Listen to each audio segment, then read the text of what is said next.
Najprej lepo pozdravljeni, veliko čast mi je, da smem biti tukaj z vama in vaju vprašati v bistvu nekaj pomembnih vprašanj. In se mi zdi, da se za današnjo obletnico na samem začetku že skoraj spodobi pogledati daleč nazaj, morda v tiste prve trenutke, ki jih tudi v filmu še nismo slišali ali pa zaznali, in sicer kdaj ste sploh prvič slišali za izobraževanje starejših. Prvič, kot profesorici, znanstvenici, raziskovalki, kje je bila tista prva točka ali pa prva informacija, da se tudi odrasli lahko zelo dobro učijo, kot smo zdaj videli v filmu. Ana. Dobar dan, pozdrav vsem skupaj. Je vključen. Je samo zelo pripustil. Je vključen. Ja, se vse lepo pozdravljam. Smo stari 40 let, tudi to je dobro, smo sredi življenja in hodimo naprej. Prvič ideja se je Zahoda pojavila z Francije, preko UNESCO. Prinašali smo tuje izkušnje, tuje zamisli, vendar smo hoteli osnovati demokratično izobraževanje, karkoli to pomeni, in smo hoteli zasnovati Slovensko univerzo in mrežo in gledamo jo kot skupnost mentorjev, študentov, vseh naših sodelavcev, strokovnih sodelavcev. To je bila naša baza, da smo sploh začeli z našim slovenskim pojavom domačim, ker smo prilagodili, potem vse, delovali smo kolegica in jaz na tistem, na svoji populaciji in svojih odnosih, svojih meli smo vnovčili v to in pritegnili prve mentorje k sodelovanju in tudi študente. Seveda sem jaz preko predavanj pa tudi dobila prve sodelavce, študentke in tudi zunanje, se vidite po prvih naših predsednicah, ko so bile zelo različnih profilov, sedaj že pokojne, ampak so sodelovali zelo živo z nami, bom rekla. Začelo se je tam sredi 70-ih let, 76 leta, ko je prvič predstavil svoj koncept na UNESCO-vi konferenci. In to se mi je zdelo nekaj blaženega, da pa se starejši učijo nenavadnega, ker sem bila polna stereotipov, to se ga z mlekom napijejo otroci. Še danes je zelo jasno, naj vam povem eno anekdoto. Sem stare mokasinke dala za vrtne čevlje in sredi Ljubljane, ko grem proti nami, se zagledam, da sem enake mokasinke pripravila za v mesto, pa nove, relativno nove, dobre. In sem pa napačno obula, ker so bile v predsobi na istem mestu skupaj in jaz sem avtomatično noge dala v stare in potem se spomnim tam na pločniku, zagledam, ojoj, sem rekla, ne. Na kar sem se takoj potolažila, sem bila mirna. Starejše ženske nismo vidne. Sploh nismo vidne, nas pregledajo, ker nimamo nobene funkcije več in nas pregledali smo in vsi so spregledali te moje čevlje. Pa so bili strašni, ampak jaz sem brez skrbi hodila po Ljubljani, ker me nihče ni videl, sem bila nevidna. To je neka prednost lahko, da postaneš neviden, pa ljudi samo opazuješ. Je pa lahko tudi prekletstvo, da te nihče v družbi sploh ne vidi. Tako se je začelo in upamo, da premagujemo stare stereotipe naprej. Hvala, Boža. Mogoče res prvič je trajal kar nekaj časa, mogoče 3 leta, v tistem obdobju, ko sem bila profesorica francoščine na centru na Bilharjevi cesti, to je Jugoslaviji jezikovni center. In tam sem jaz imela neko lekcijo v neki metodi, ki sem jo prinesla iz Francije, in ta metoda je res temeljila na avtentičnih tekstih. In tam je bil en dosje, oziroma ena enota, o starih ljudeh, tudi o Univerzi za tretje življenjsko obdobje v Toulouseu, o tem, kako se ustavi življenje starejših ljudi, ko gremo v globoko. In vem, da je v tej lekciji pisalo, in potem jim podarijo sliko in jim podarijo uro, in pa kaj pa potem. In jaz sem se takrat začela v leta 1984 spraševati, mislim, kakšna je pa družbena vrednost starejših ljudi in kaj narediti mogoče s pomočjo kulture in pa s pomočjo izobraževanja, da bodo enaki vsem tem politikom, znanstvenikom, novinarjem, ki so sicer bili moji odrasli študenti. Oni so se lahko izobraževali, starejši pa ne. Ali jaz sem se lahko izobraževala, pa sem se izobraževala za svojo dušo, to je bilo v redu, da se pa izobražujejo starejši ljudje, pa ne. In to je bilo neko navdušenje, oziroma kaj je bilo tisto, kar te je pa pravzaprav povleklo k temu, da si pa začela sodelovati? Dolg čas. Dolg čas, ker sem predtem razvijala tehniške programe, težko boste verjeli, o klinastih jermenih v francoščini. In potem seveda, mislim, to, česar sem se naučila, sem znala samo jaz. Potem sem bila obsojena na klinaste jermena. In sem si rekla, jaz hočem biti nekaj kulture, kar je bilo značilno za francoski jezik, seveda. In kdo bo sploh pripravljen prihajati na izobraževanje iz kulture, iz civilizacije, iz jezika na neki stopnji, že kar razviti. In potem sem pomislila na starejše, na tiste, ki so bili v tisti moji učni enoti o starih ljudeh in Univerzi v Toulouseu. Hvala lepa za to prvo ogrevanje, nekako smo se podali daleč nazaj, še preden je Univerza zares nastala kot skupnost. Še preden bi nadaljevali, še preden bi se zdaj poglobili v temo, bi pa pozvala publiko k postavljanju vprašanj. Namreč pogovarjali smo se in želja je tudi naših soustanoviteljic, da pridejo vprašanja tudi iz publike, tako da prosim, kar kakšna roka sem in tja, če boste čutili, da je prav, da vprašate, lepo toplo vabljeni.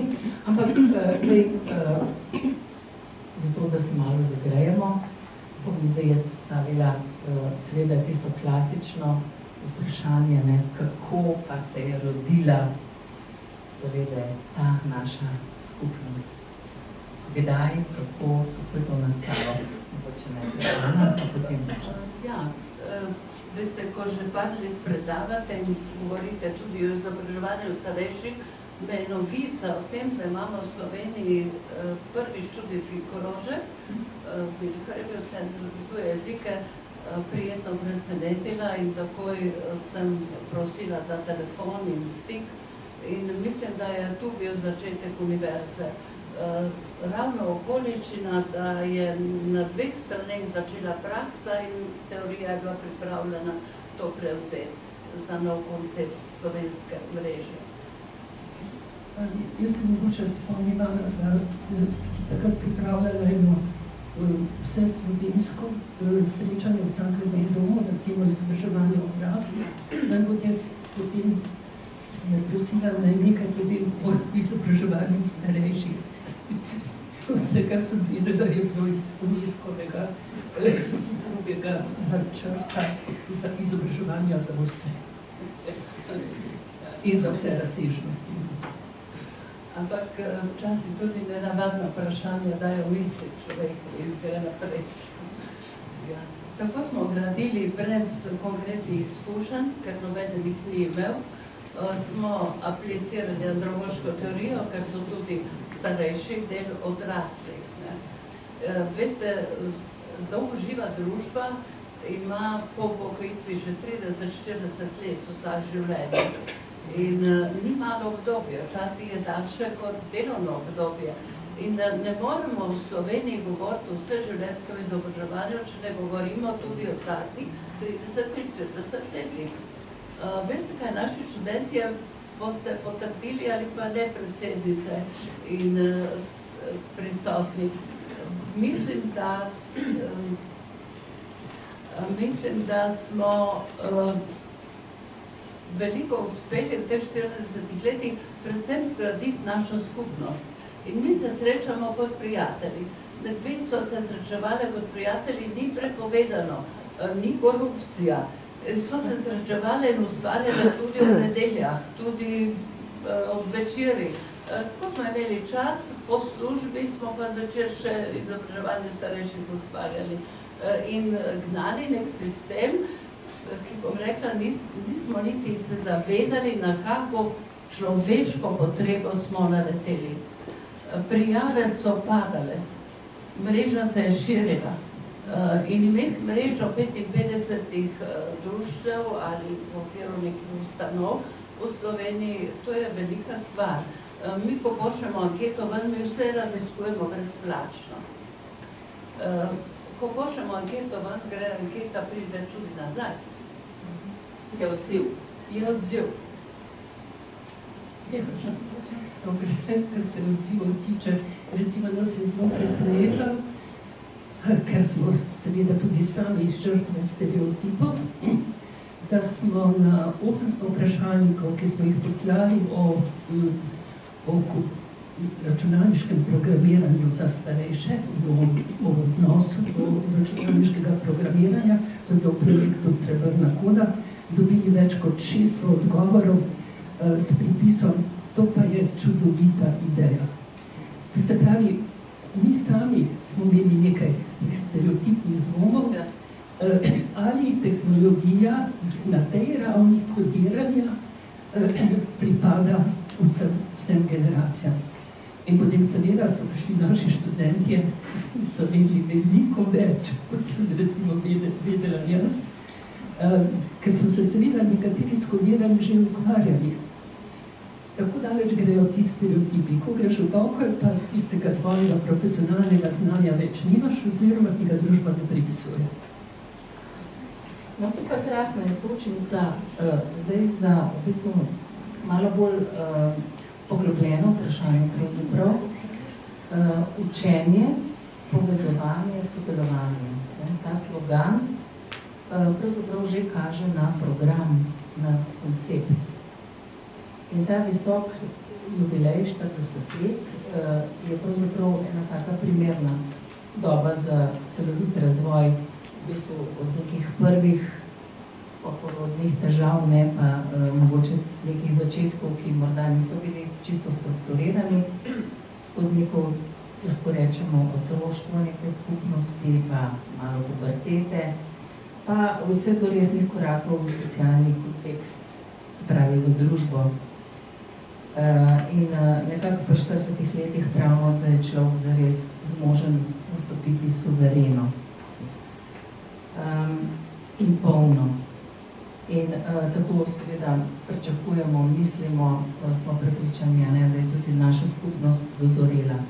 Pa vseeno se mi zdi prav, zdaj v tem jubileju, še enkrat opozoriti oziroma izpostaviti temeljne principe, na katerih sta zasnovali oziroma nad katerimi sta skupaj s sodelavci, ko smo bili še otroci, recimo, temeljito skrbeli za to, da so ti koncepti preželi to skupnost.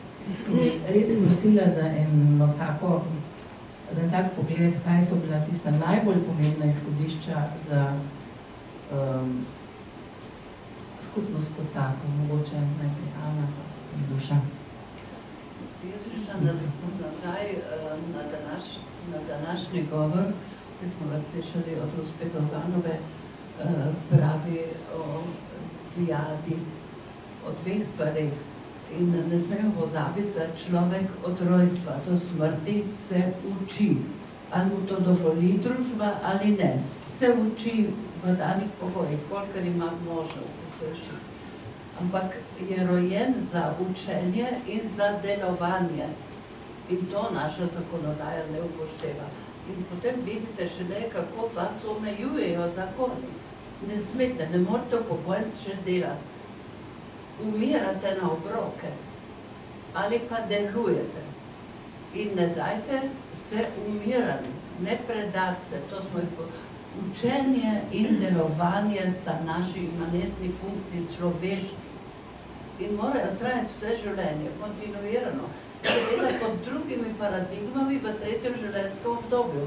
Veste kaj, naši študentje verjetno boste priznali, pogosto slišite, da je tretje življenjsko obdobje najlepše. Zakaj? Ker nimaš več socialnih pritiskov.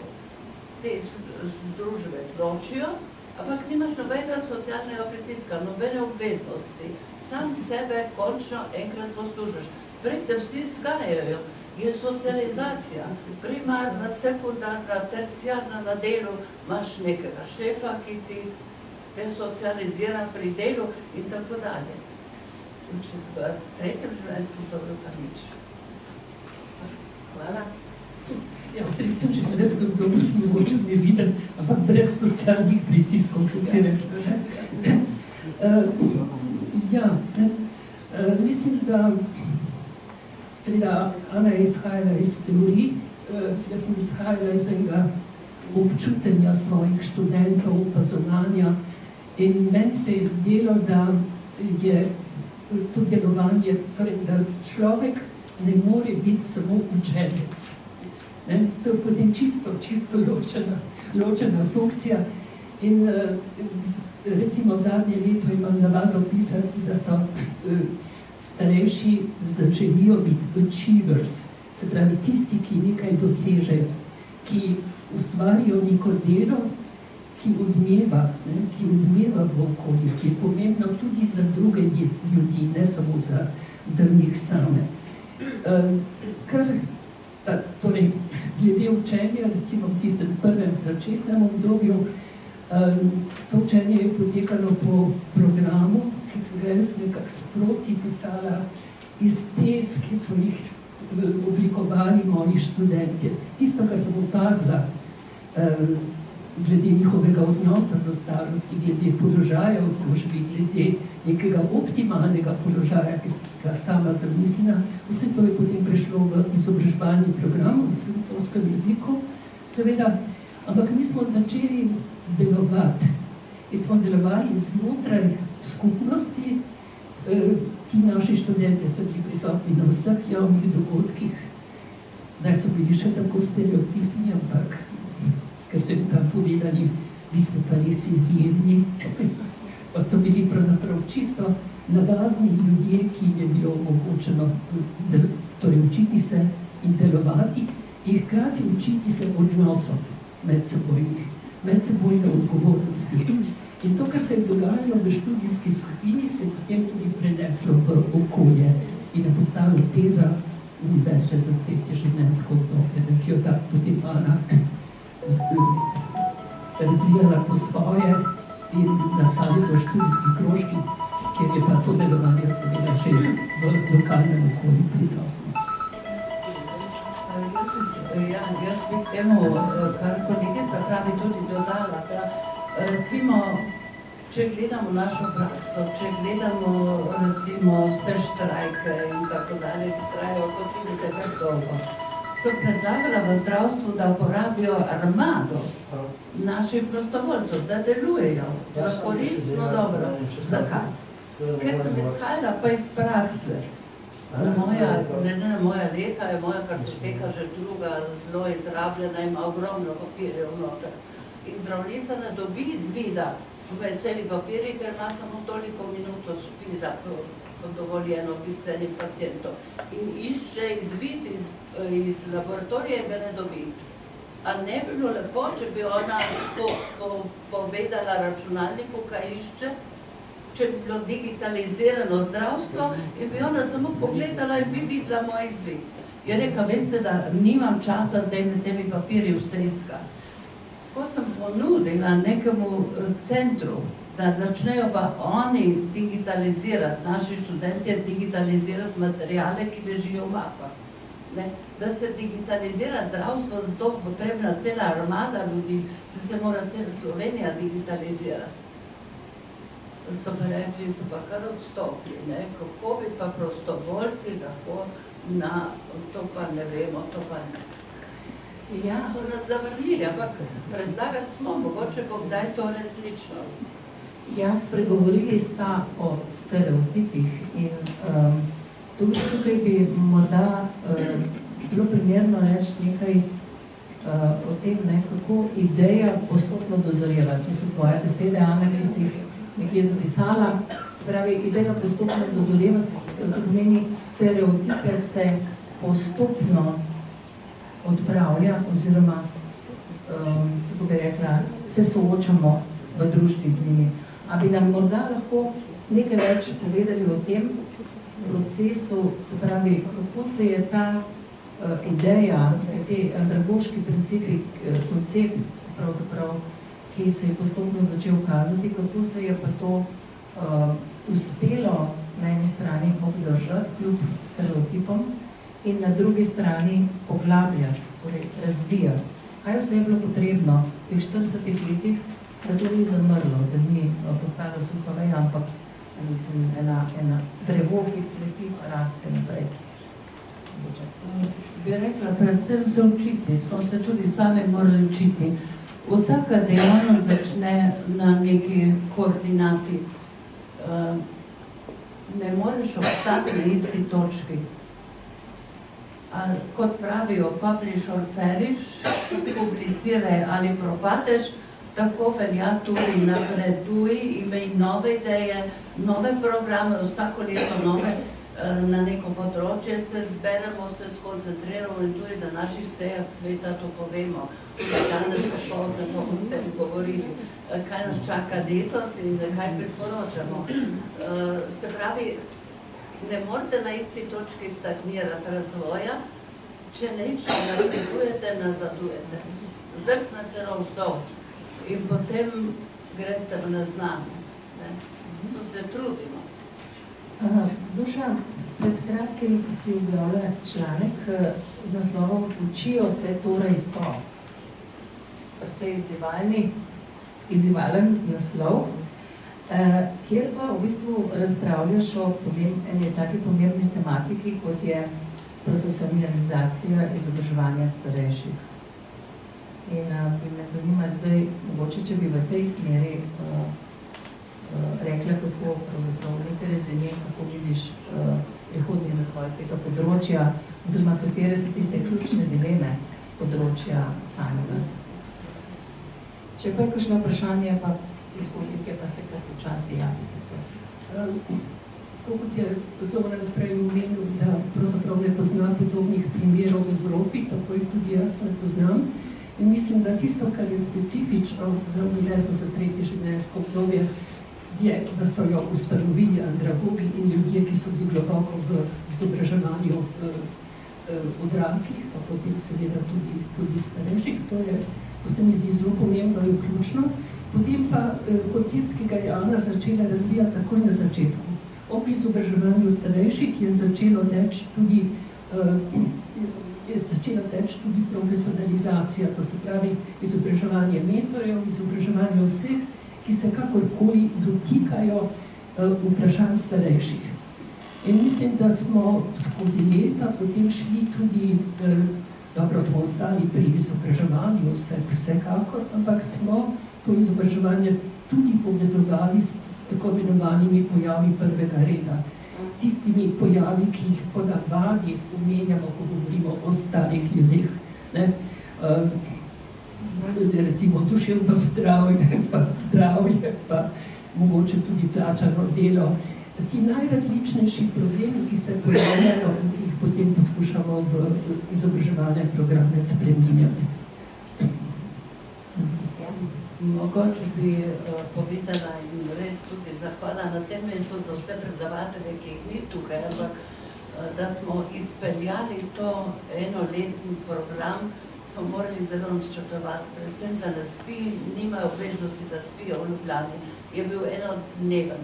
Potem, da so vzdržali vse te ure, bodoči mentori so bili mentori, ali pa tudi bodoči vodje univerz v lokalnih skupnostih, so bili ali pa niso bili, ampak ponesli so idejo, prišel je glas o izobraževanju starejših, slišali so upokojenci to in mislim, da je to pomembno. Potem pa moramo povedati najbrž tudi, ne, da je že v našem konceptu bilo, da človek naj se uči in naj deluje za skupno dobro. Kar za sebe deluješ, je bolj žalostna zadeva, mislim, ohraniš doma, ampak za javno dobro. In to poskušamo, kjer se da vključiti, ne. Na različne oblike, to bi lahko veliko naštevali, ampak se poznate vsi. Se pravi, ta družbeni vidik. Ja. Družbeni vidik, izvolite. Ja, mislim, da je bila to tema enega od teh izobraževalnih srečanj in to srečanje z mentorji in s tistimi, ki so vodje univerz, je bilo posvečeno občanski znanosti. In mi smo ugotovili, pravzaprav lahko, da se zdaj malo bolj srečujemo s tem participativnim raziskovanjem študentov, ampak mi to pravzaprav počnemo že 40 let. To odkrivanje, raziskovanje, spreminjanje v nekaj, kar se potem zgodi v okolju. In seveda še najboljše je, če je to, vse to delovanje avantgardno. Če odpre neko področje, za katerega družba sluti, da bi ga potrebovala, pa da ga odprejo starejši, to jim da pot v večjo integriranost in pa v večjo inkluzijo, kot pravijo danes. Ker moram reči, da tudi pri kom je treba tudi odpor, naletiti na odpor, recimo za delovanje, za to, da za skupno dobro nekaj imaš priložnost, da žrtvuješ, da narediš, ne, je splošno pravilo. Vendar so nekateri pa pravijo, pusti me na miru, jaz sem zdaj upokojen, jaz hočem imeti mir. Ampak ne ve, kako je mir poguben zanje. Ne ve, kako je in je potrebno dodatno energijo, da ta odpor nekaterih se postopoma z pozitivnimi izgledi poboljša. Mogoče pogrešamo večje sodelovanje z medijev, ker, ja. Izvolite. Dober dan. Zelo veliko ste povedala, Biserka Marolt-Meden, svetovalka predsednice Nataše Pirc-Musar. Moram reči, da glede na to, da naša predsednica posluša svoje svetovalce, se tudi zaveda, kako pomembno je ne samo izobraževanje, ampak sploh, da se starejše vidi in da se jih sliši. Zato sem se zdaj oglasila, ker to vse, kar pripovedujete, je tako pomembno za boljšo kakovost življenja starejših, da jim je to treba. Jaz sem rekla Lučki, kako je bilo krasno, da si imela članke o Večeru, tudi danes bi morali imeti v vseh teh medijih, ki so na voljo, več teh informacij, da bi se ljudje bolj odločali, ker vsi vemo, kaj pomeni socialna izolacija, da je to ena od najhujših bolezni, ki nenazadnje povzročajo druge bolezni in tudi smrt. Zato je vaše delo, ki bi mu lahko rekla tudi nek boj proti staromrzništvu, ki je tako zelo močno prisotno, ne samo v Sloveniji, vse povsod. In tukaj, ko boste govorili o tem, kako naprej, tukaj en velik poudarek in tukaj res medije naprositi, da vam dajo več prostora, ne pol urce, enkrat na teden nekje, zato ker biti star, kaj je to danes? Včasih smo bili stari, ko smo dopolnili 65 let. Ste rekli, kako dolgo je to tretje življenjsko obdobje. Zato dejansko mu je treba posvetiti več pozornosti, več glasu, več vidnosti. In iskrene čestitke za vaše delo. Moja prva pot ob upokojitvi je bila vpis na vašo univerzo. Moram reči, da na žalost, ko sem se reaktivirala, čeprav samo kot prostovoljka, ker je tudi mogoče ena stvar, starejši so lahko prostovoljci, a ne, in delajo na polno, ampak to je pač odločitev vsakega posameznika, tako da zdaj mi status miruje, ampak Takoj, ko preneham z delom v uradu, grem nazaj na vašo univerzo in res hvala in iskrene čestitke. Hvala lepa.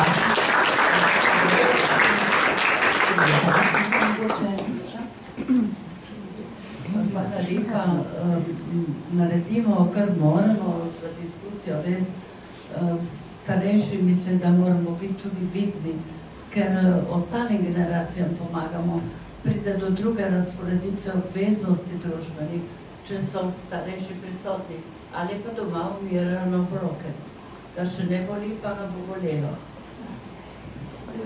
To je mogoče malo žalostno, ampak meni se večkrat dogaja, včasih, se mi dogaja, da mi otroci, odrasli otroci, pa tudi vnuki naših študentov ob smrti njihovega sorodnika podrobno popišejo, česa so se oni od svojih staršev naučili. Torej, to razmišljanje, da se starejši učimo kar tako in da je to nekaj, kar nam pomaga ubijati čas, no to so sami seveda stereotipi, nikakor ne drži, ker mislim tudi, da nasplošno znanje ne ostaja v enem krogu, znanje se pretaka in znanje se med sebojno oplaja, drugače sploh ne gre. Imamo še eno vprašanje? Nataša Potočnik iz Andragoškega centra Slovenije, najprej iskrene čestitke. Zdaj me vidite, pa se mogoče lahko usedeti, da ne bom se to počutila. Najprej res iskrene čestitke o tem, kar je gospa Biserka načela in o tem, čemer ste govorile, sem zdaj oblikovala najprej cel nabor vprašanj o tem, kako mislite, da recimo ima Univerza za tretje življenjsko obdobje učinek na boj proti starizmu, kakšni so bili posamezni dogodki, ki so vam mogoče dali misliti, da delate res nekaj posebnega za dobrobit posameznike in družbe, ampak kar pa, torej to bo zdaj, boste verjetno imeli kar nekaj za odgovarjati, ampak kar sem pa želela zdaj pa povedati ob tem komentarju, pa je, da je Andragoški center Slovenije začel zelo velikim projektom o zaveščanju o pomenu vseživljenjskega učenja, ki gleda na odrasle celovito, na celotno skupnost, torej od 16 plus čisto po teoriji, do vsega tega obdobja po aktivni dobi. Morda nas tudi zavezuje to zavedanje, da na izobraževanje odraslih vse preveč v državi gledamo kot za potrebe trga dela in mi že trg dela zoprna beseda, to je področje dela, ker nismo tržno blago, ampak smo ljudje, kar je seveda dobro in prav, ampak ta celovit pogled na vseživljenjsko učenje od navade, od vrtca naprej, da pridobiš veselje in ljubezen do učenja, do tega, da je res v tem obdobju tako dragoceno ne samo za socialno vključenost, nasploh za celotno dobrobit. In tukaj vidim en odličen način, kako lahko spromoviramo učenje kot tako in za posamezne ciljne skupine in za posamezna pravzaprav interesna obdobja. Tako da lahko na tem mestu vas pozivam, obljubim, se vključujte, spremljajte, sodelovanje je seveda tisto, ki nas bo zdaj 5 let povezovalo. Seveda bodo vsako leto kakšno prednostno področje, ampak pravzaprav je to področje, ki se ga zavedamo, da je pravzaprav celotno naše, andragogika ni samo za mene včasih izid, to pomeni, da tudi jaz moram še svojo vlogo ukrepiti, ko reči, kje delate na andragoškem, to za ta stare. Ja, tako takšno, vsej najbrž to ni novo, niste nič presenečene, ampak res bi se želeli z vsemi temi projekti, za katere pravzaprav ministrstvo želi, in tu je na mestu tudi ta pohvala in to sodelovanje sektorja za izobraževanje odraslih, ki se zaveda te kompleksnosti odraslih oziroma te skupine odraslih, da je treba tukaj stvari potisniti naprej in res gledati na to, na eno dragocenost. Vse življenjsko učenje mora biti dragocenost in mi bi se radi približali vsem tistim, ki tega še ne bojo. Ne tistim, ki pridejo. Moja mama je tudi 15 let hodila, morda celo kaj pa vem na francoščino, vse na dan. Ja, tako da sem se še jaz zraven kaj naučila, ampak predvsem tisti, ki ne pridejo, pa bi si želeli.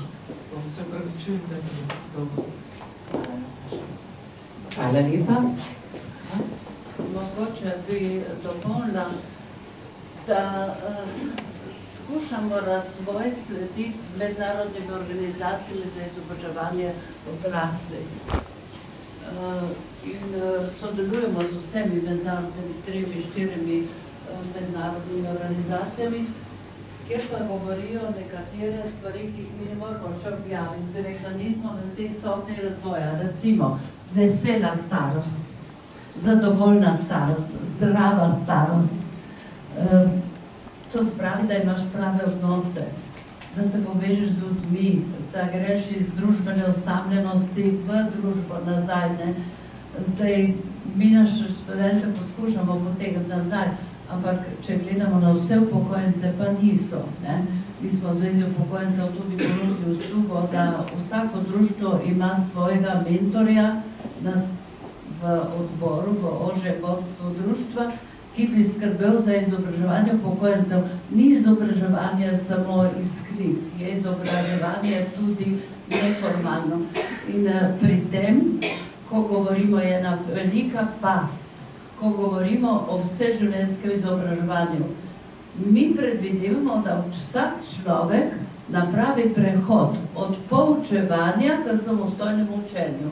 Ker ne bo nihče te za rokco držal, ti sam moraš črpati znanje v svojem okolju, ali si bo okolje spremeniti nekaj, ne? Zato mladi mnogi imajo raje kot stalno službo za nedoločen čas in neke vrste podjetstvo, jaz pravim, v družbi znanja in družbi sprememb. Mama ne dobi, ne vem, rane na želodcu, ker je hčerka dobila stalno službo, prava figa, stalno službo. Treba je tu več timov, več projektov, več delovnih situacij, kot ste rekli, se učiš tudi na delu. Zelo pomembno je, da se učiš tudi na delu.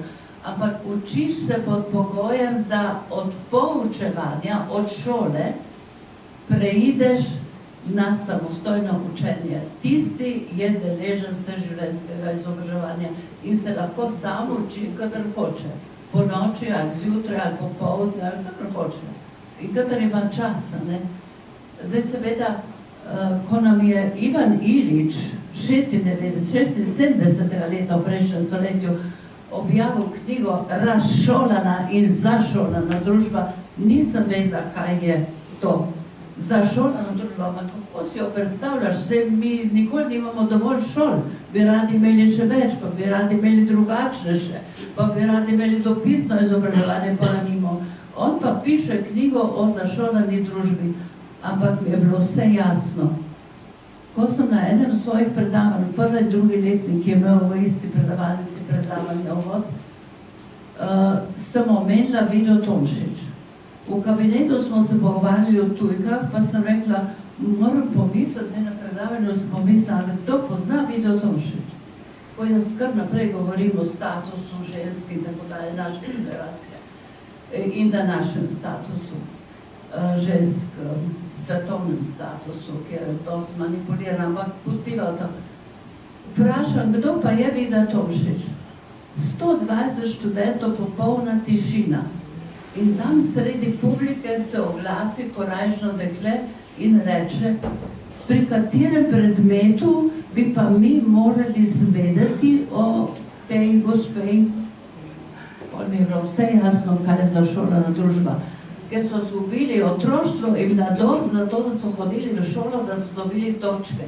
Tam se začne leglo težav, da preideš nekoč iz poučevanja, biti poučevan, ker ti vedno perejo možgane, na učenje, samostojno izobraževanje. Zberi si, neko si upokojenci, bi privoščila, da si vsak zbere že sam. Ko sem jaz na nekem mednarodnem posvetu, na neki konferenci, predstavila, sem en izobraževalni center za usmerjeno izobraževanje vzela, ki je imel poklicne šole, pa je imel tudi gimnazijo. Veste, so se gradili ti veliki centri po Sloveniji. Niso verjeli, da je to ista občina. Kaj ima otrok na razpolago v realnem otroštvu, ko hodi v 8-letko, da potem konča v poklicni šoli? Niso verjeli, ker ti obiskujejo samo mamine sodelavce, očetove sodelavce v istem bloku. Ali pa grejo k sorodnikom na vas. Medtem, ko ti, ki so končali na gimnaziji, so šli v tehnični muzej v München. Z avtom jih je oče peljal. In so šli v Španijo na izlet. Ja, za 1. maj smo šli v Španijo. So čisto drugačne vtise, drugačne priložnosti imeli za neformalno učenje. In tudi to je samostojno učenje, tudi to je učenje. In vsak društvo upokojencev bi lahko imelo nekoga, vsaj enega, ki je zadolžen za izobraževanje upokojencev. Lahko hodijo na izlete, pa si ogledajo lepe balkone, polne cvetja, ne vem, ali pa karkoli. Ni samo predavanje z učenjem. Hvala, Ana, morda še Dušan, kakšno mnenje? Jaz bi se mogoče obrnila k temu, kar ste rekli, vseživljenjskost učenja, pa tudi seveda izobraževanja, če le gre. In mogoče bi poudarila to, da se tudi, če govorimo o tej drugi polovici življenja, v bistvu v starosti, ta starost se pripravlja. Ta starost je plod naše življenjske poti, kultur, v katere smo posegli, našega referenčnega okvira, ki je rekli v transakcijski analizi. Skratka, vsega tega, kar nosimo s seboj. In jaz se spominjam prvega nastopa na filozofskih fakultetih, analizo pedagoško-andragoških dnevih, in mi predstavljamo izobraževanje starejših. In jaz pravim, nekje sem v literaturi prebrala, vendarle, da se mora človek na starost pripravljati pri 30 letih. Danes pravim, da se pripravljamo vaš čas. In potem en od mojih, torej nekdo, ki ga poznam, nek raziskovalec, skoči po koncu in pravi, jaz že vem, kaj bom delal v starosti, jaz bom raziskoval. Verjetno res, če bo imel neko družbeno zaledje, ki bo te njegove rezultate posrkalo. Tako da karkoli počnemo, je rezultat celotnega življenja in dobro je, da to počnemo posveščeno, bi rekla. Hvala lepa. Čas se izteka, morda je še čas za eno, izvolite. Dragocena je ta univerza za 3. življenjsko obdobje. Ampak motivi so zelo visoki. Stereotipi v starosti ne bo jih noben razbil, razen mi sami starostniki. Po drugi strani se mi zdi pa ta nevidnost, sploh ženska, ko se staramo, zelo velika priložnost. Ne samo, da imaš čevlje, ki ni važno, kakšni so, ampak da nimam prekletstva že doseženega. Da lahko razmišljam na novo, da lahko raziskujem, pa še nekaj imamo starostniki. A veste, ni priprava na starost samo, ne vem, kako boš odšel ali karkoli. Je tudi, a puščam dovolj globoke sledove. A bi lahko svoje sledove poglobila. In to, mislim, da je ena izmed velikih prednosti, ki jo ima Univerza za 3. življenjsko obdobje. Tako kot ste zelo lepo rekla, hočem uporabiti tisto svoje znanje. Hočem z njim spremeniti. Hočem ga pustiti. Hočem svoja spoznanja, za katera sem 100% prepričana, nekomu drugemu pustiti. Lahko me danes ne bo slišal. Morda mi bo takrat se spomnil, kako bo to potreboval. In želim vam še naslednjih 40 in še naslednjih 40. Hvala. Hvala lepa za te čestitke. Zdaj pa, jaz imam agente tamle nekje, ki že dajejo znak, da počasi ne zaključimo. In bi za zaključek morda zdaj dala besedo še enkrat vama. Mogoče neko sporočilo prihodnim generacijam. Jaz se bom tudi aktivirala in se aktiviram in sem se aktivirala v skupnosti, recimo eno tako poslanico ali pa sporočilo nam mlajšim, morda tisto, kar bi bilo potrebno z zlatimi črkami zapisati na osnovi teh izkušenj 40 let, da mlajši ne spregledamo. Ena splošna resnica, ki danes kroži po svetu, je, da tekmujemo. Eden z drugim tekmujemo. Mi pa ne tekmujemo. Mi sodelujemo. To je bistvo človeštva, da sodeluje.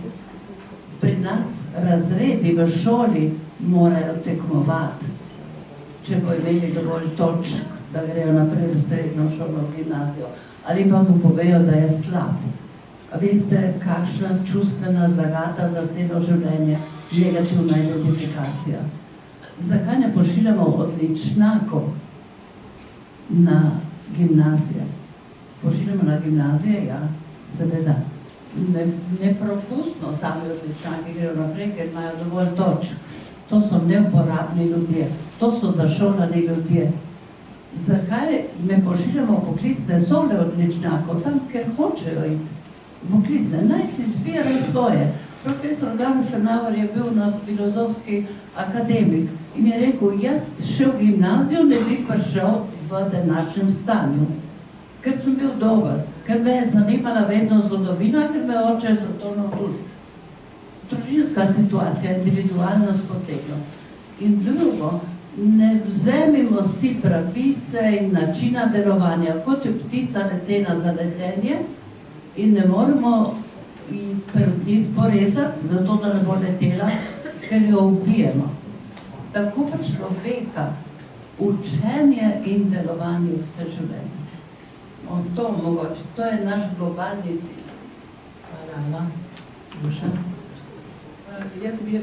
Jaz bi rekla, pustimo ljudem, da nadaljujejo svoje življenje. In pustimo ljudem, da so omogočimo jim okoliščine, v katerih bodo lahko ustvarjalni, v katerih bodo vidni. Kajti, mislim, človek ali pa skupina mora biti vidna, mora delovati zato, da je priznana, da je opažena, da je del celotne družbe. In to je pravzaprav od prvega začetka je to bil tudi naš cilj, moj cilj nedvojno.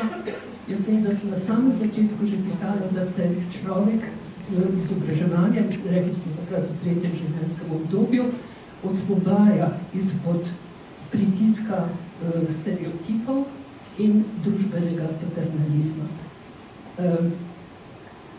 Stari smo ljudje. In jaz sem bila prepričana, da smo ljudje že pri svojih 30 letih. Takrat so mi verjeli, danes moram to dokazovati in naši študentje se morajo učiti, kako se stereotipom obraniti in kako si vzeti pravico, da so dejavni, če to želijo. Torej, avantgard ni do konca. Naši dve gosti, naši dve slavljenki današnje, pravzaprav. S tem bi jaz zaključila ta pogovor in vas povabila potem še v tem neformalnem delu, da vprašate kakšno stvar ali date kakšen komentar. Tako da, hvala lepa, Ana. Hvala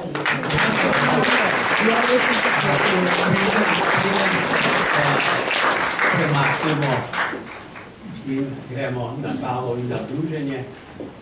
Bi se še jaz zelo na kratko oglasil. Eden študentov, mislim, da sem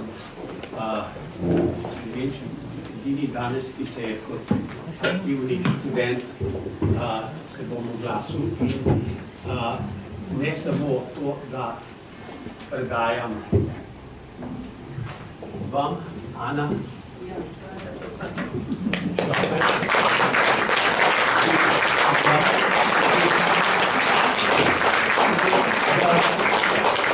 najiskrenejšo zahvalo za vse, kar ste naredili, ne samo kot ustanoviteljici Univerze za tretje življenjsko obdobje, ampak tudi za razvoj, delovanje in, upam si reči, tudi razcvet te naše univerze, ki je nam mnogim nepredstavljivo veliko dala.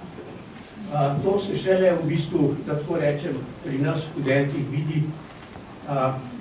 Obe sta omenili v tem pogovoru in bom jaz na en drugačen način povedal to, kar ste obe znani pač ruski pisatelj Lev Nikolajevič Tolstoj je zapisal, da vsak človek mora imeti cilj v življenju, ne more živeti brez ciljev, bodi si daljnih, bodi si bližnjih in stremeti za tem, da te cilje dosegli. To sta obe v bistvu omenjali in to je za to veliko kohorto, veliko skupino nas starejših ogromno pomeni, ker je tretja univerza, tretje življenjsko obdobje, daje to možnost, da realiziramo te cilje, o katerih smo, o mnogih teh ciljih smo sanjali in razmišljali v našem aktivnem življenju. In to je nam mnogim, to univerza ogromno pomeni. Ne samo izpolnitev nekega časa, ampak dejansko realizacija nekih velikih nerealiziranih želja v aktivnem obdobju. In zato v imenu in študentov, in mentorjev, in učiteljev se vam najlepše obema zahvaljujem.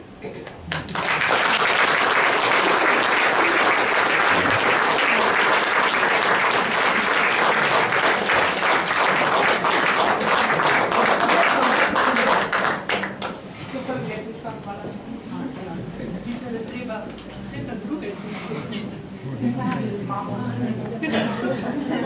Sicer bom zelo kratka,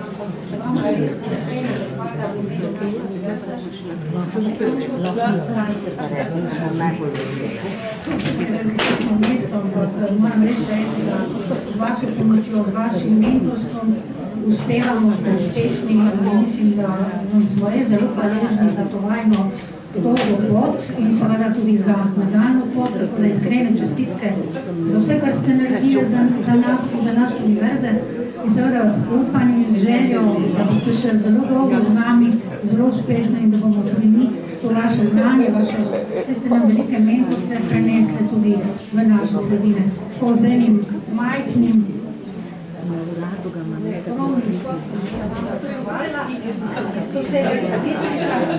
pa glede na to, da nekaj tudi ustvarjamo, ampak manjši del, tako da nekaj naj ostane tudi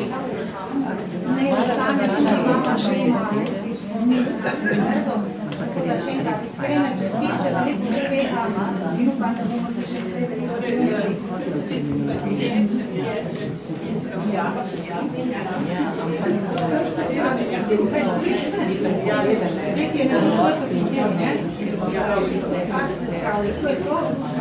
res iskrena hvala za vse in da je tako škrati in čestitke, ki so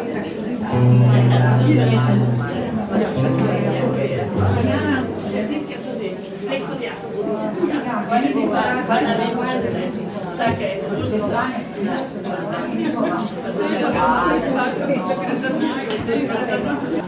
se zlasti zahvaljujemo za priznanje študentov, ste nam ga dali.